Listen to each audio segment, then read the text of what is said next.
আসসালামু আলাইকুম বন্ধুরা। আজকে কোনো শর্ট ফিল্ম নয়, আসলে বাস্তবে আমি গ্রামে আসলাম, আমার গ্রামে। তো আসলাম আম বাগান দেখার জন্য। তো আম বাগানে প্রচুর ঘাস জমেছে, আবর্জনা, এগুলি পরিষ্কার করতে হবে, লেবার লাগাই দিতে হবে। রূপালী বাগান দেখি, আসেন ভিডিও ম্যান, আসেন। অনেক দিন পরে আসলাম, তো দেখি ওখানে একটা রূপালী বাগান লাগাইছি। এই বছরে ফল আসবে হয়তো। তো দেখি, ক্যামেরাম্যান আমার সাথে আছে, আজকে ভিডিও বানাবো। আসেন এদিকে, আসেন।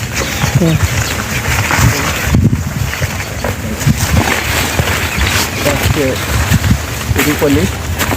রূপালী আম এখানে লাগা আছে, সঙ্গে মাসকালাই লাগাইছি, মাসকালাইও ভালোই হয়েছে ইনশাল্লাহ। তো এখন ওইদিকে আরেকটা আমার বাগান আছে, ওটাও রূপালী বাগান।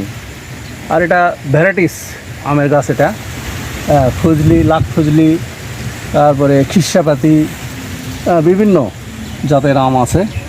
তো এখন আমরা ওই সামনে আমার আরেকটি বাগান আছে, রূপালী বাগান, ওখানে যাব ইনশাল্লাহ। চলেন। তো আবাদ করছি, এটা হলুদ, এটা করে আছে।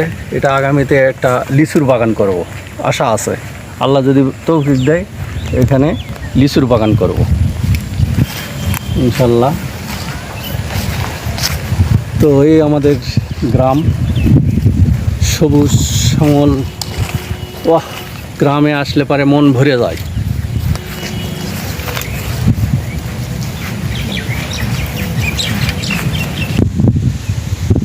আর এটা রূপালী বাগান,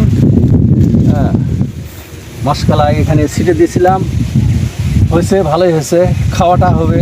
প্রচুর ঘাস হয়েছে, এবার লেবারের সমস্যা ছিল, আমিও ব্যস্ত ছিলাম, আসতে পারি নাই, তেমন নেলান খরান দিতে পারি নাই।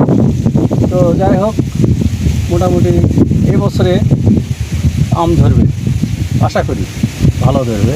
স্প্রে করতে হবে, খাদ্য দিতে হবে। এই আমাদের গ্রাম। তো এদিকে আমার কুশার ক্ষেত আছে, ওইদিকে যাব, দেখি কুশার কেমন হয়েছে। চলেন ক্যামেরাম্যান। মাসকালাই উঠার পরে খুব সুন্দর করে নেলান খনন করতে হবে, সার দিতে হবে, যত্ন নিতে হবে, না হলে আমের ফুল আসবে না। ক্যামেরাম্যান চলেন।